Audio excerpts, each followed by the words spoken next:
So, what is justice? I mean, that's a big topic and could philosophically, theologically take a long time to answer.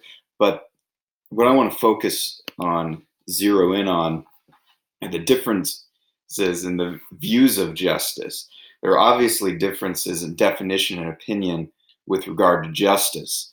The same word might be used for others arguing some matter of justice, and they may hold opposite views and understand the opposing worldview to be a denial of justice. But there are a few things that must be in place when we discuss justice and any consistent discussion of justice. Justice implies, number one, a universalizable principles and immutable standards, meaning they have to be, something must be applied universally and across time for it to be said to be a matter of justice. So, like someone having a house, uh, it's okay, that's not a matter of justice, that's a matter of scarcity, unless someone's stealing it from them or denying it to them in some other way, uh, legitimate way. And so, what the issue there is, well, what type of house? I mean, if everyone's guaranteed a house as a matter of justice, does that mean they're guaranteed a 1920s house or a 2008 house or a 2019 house in America or in Somalia? It's not universalizable and it's not immutable and it's not timeless. So justice has to be universal and an immutable standard. Uh, it requires limits and boundaries. Justice, by definition, requires that there be limits that take place with regard to authority and power, and that those limits can and can't be violated. So, in the sense of they should not be violated, someone's life, someone's body, someone's property, someone should not be enslaved, someone should not be stolen from, someone should not be harmed or murdered. And it assumes the innate good of human flourishing and the value of human life. And this cannot exist apart from the biblical worldview, by the way. But for the purposes of this discussion, a core question needs to be posed.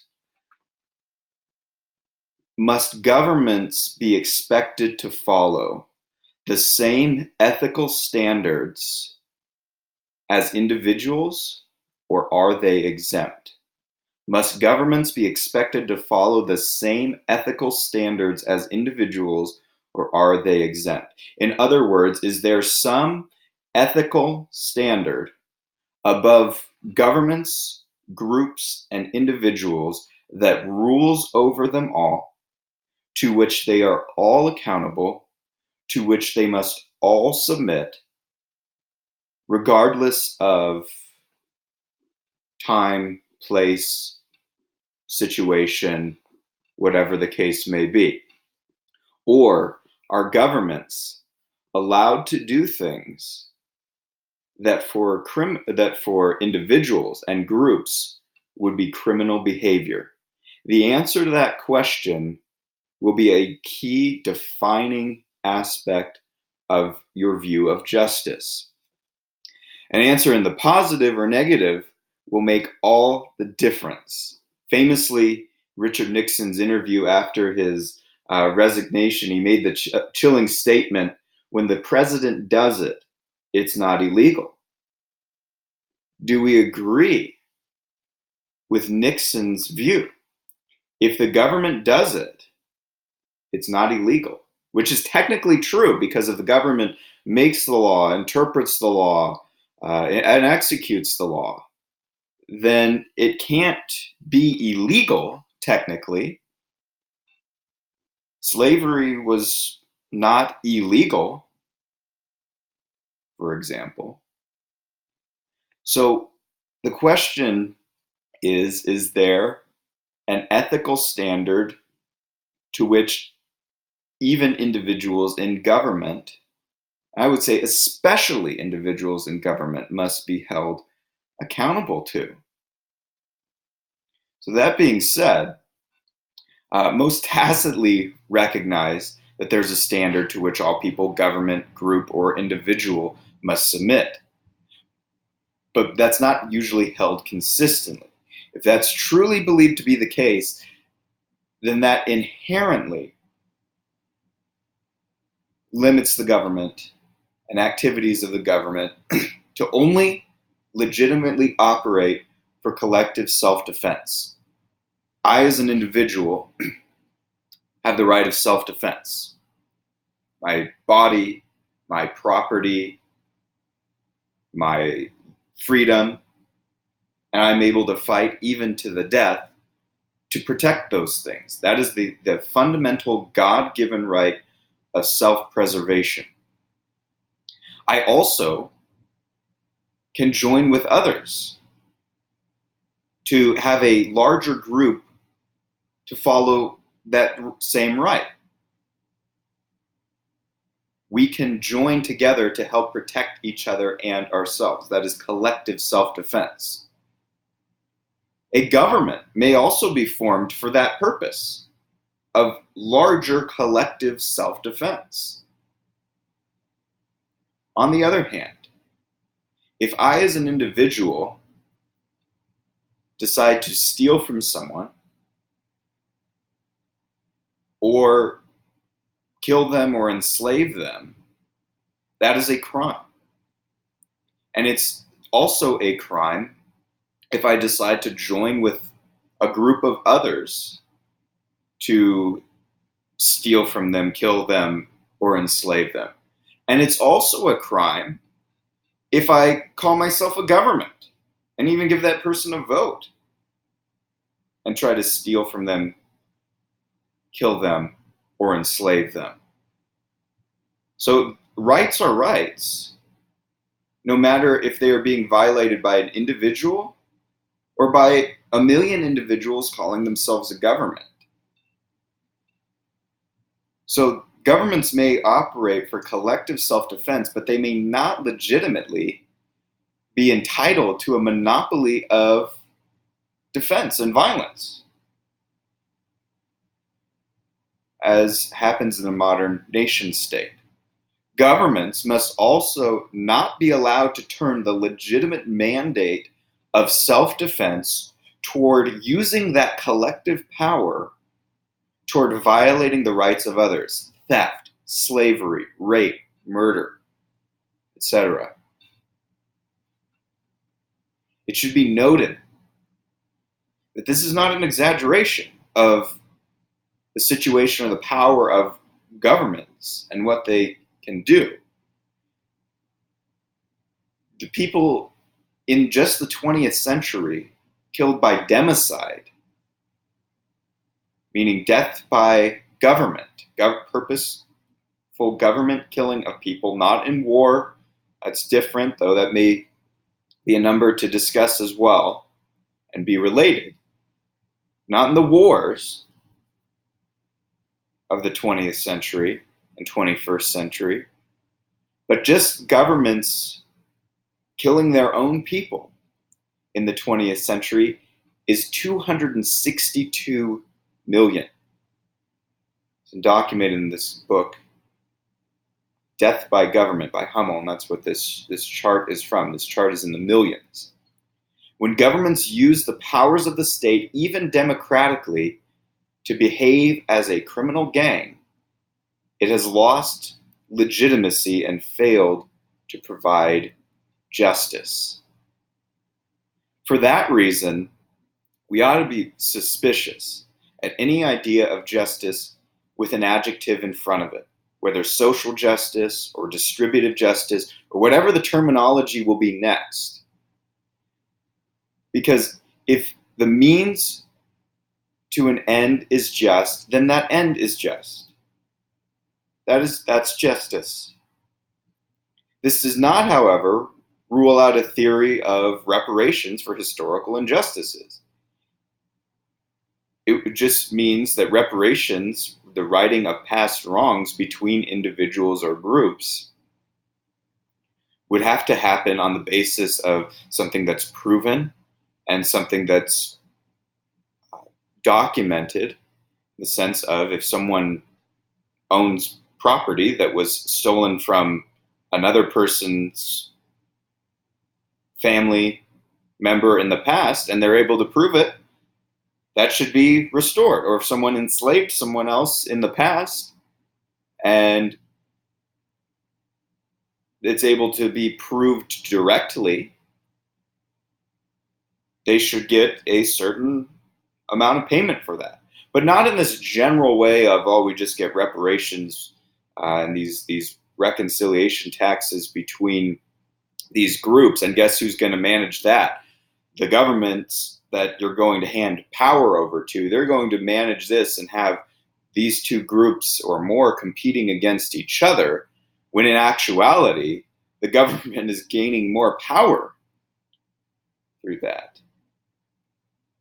The problem with the theory of reparations, and it's just a problem of how the world works, is that it's harder to prove those injustices in a direct way over time. You may know that somebody in your past was a slave or a slave owner, and the likelihood that all of us in the past have had slaves and slave owners is extremely high, depending how far back we go. It's just proving it becomes much more difficult. With a final note with regard to justice and injustice, I'm going to turn somewhere that's probably unexpected, but it's a writer that I actually respect, though he is a Marxist. His name's Mikhail Bakunin.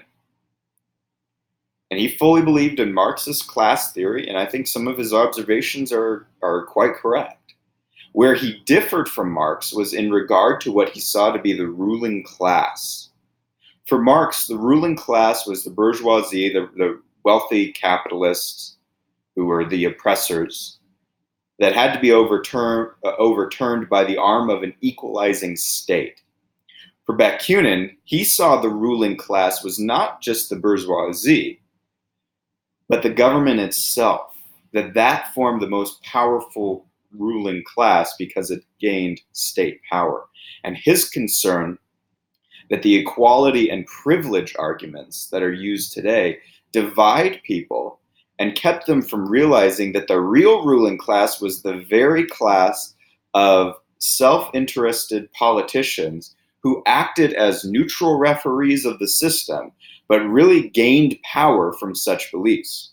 We read a quote from Bakunin. It says, besides the state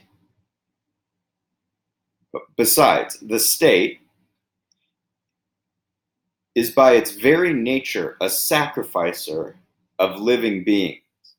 It is an arbitrary being whose heart all the positive, living, unique, local interests of the people meet, clash, and destroy each other, becoming absorbed into that abstraction called the common interest or the common good or the public welfare, and where the real wills of each other in that abstraction that bears the name of the people.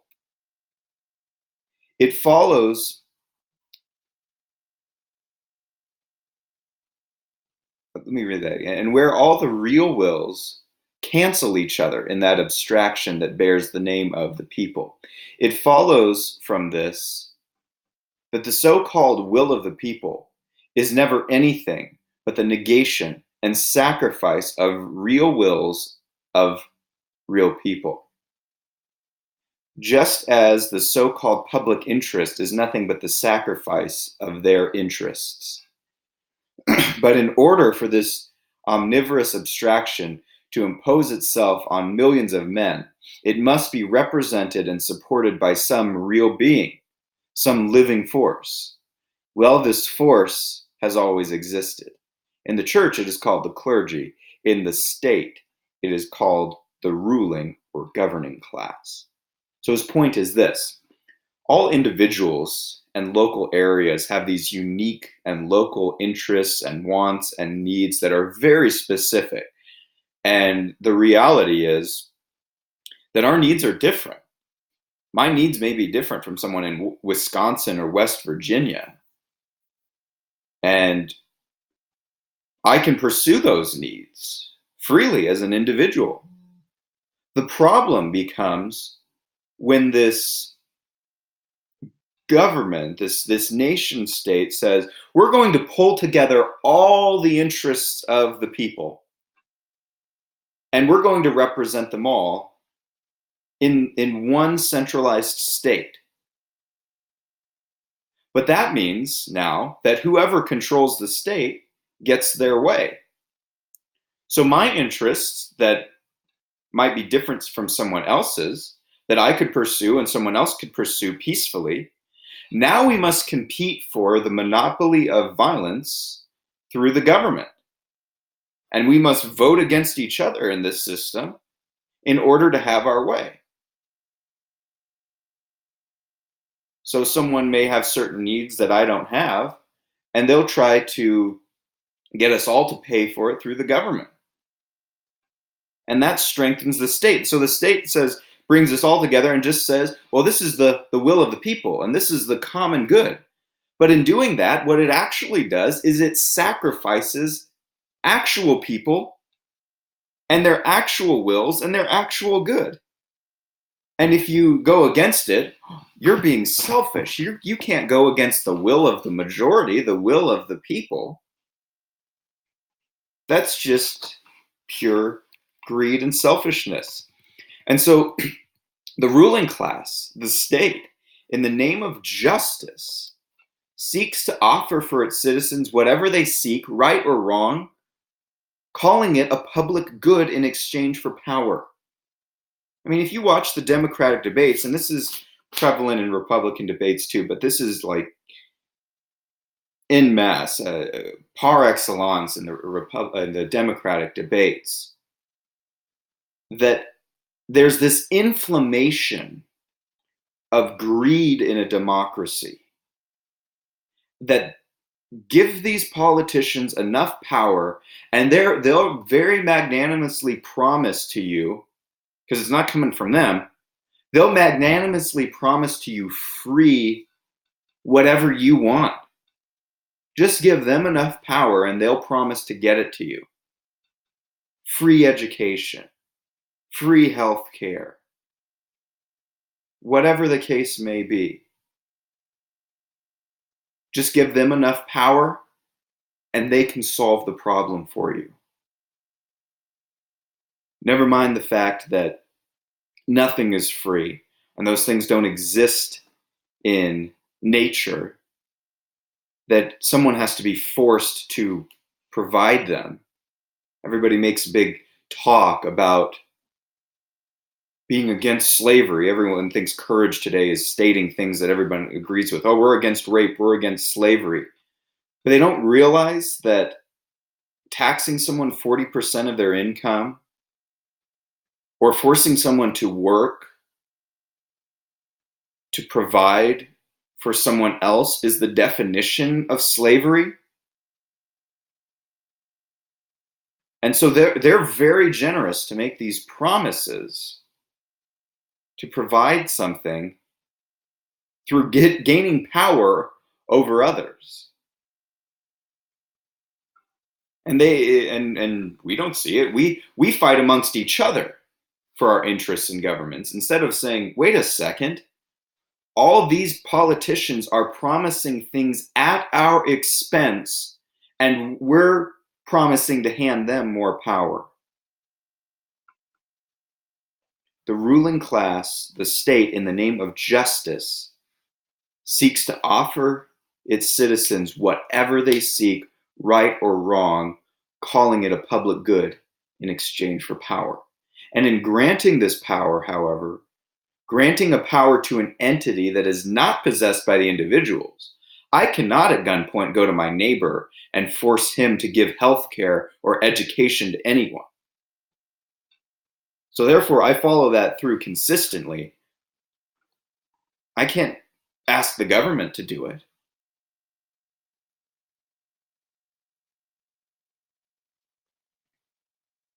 Thou shalt not steal, even by majority vote. This ruling class, through this process, entrenches itself, especially in a democracy of whatever form. Citizens and politicians compete against each other with what is economically called high time preference, meaning there's incentives to use up whatever you've got right now because you don't know what the future is going to hold. So, and the future may include more people who want to use it up, and those resources may not be there. So democracy encourages that high time preference thinking, and that means we impoverish ourselves. Just look at the national debt. Hasn't come home to roost yet, but it will. And so the promises of free this or that may be magnanimously promised by politicians at taxpayer expense, which heighten the tension between people and cause greed to be legitimized and legislated, all the while consolidating power within the ruling class. All the rights and interests of individuals and localities are subsumed under one heading called the common good, or the will of the people, allowing the state to justify the sacrifice of the rights of individuals. And if governments are not bound by the same ethical standards as individuals, then the result must always be the consolidation of power, legislated injustice, criminally violating the rights of people en masse, all in the name of the dangerous idea of the common good.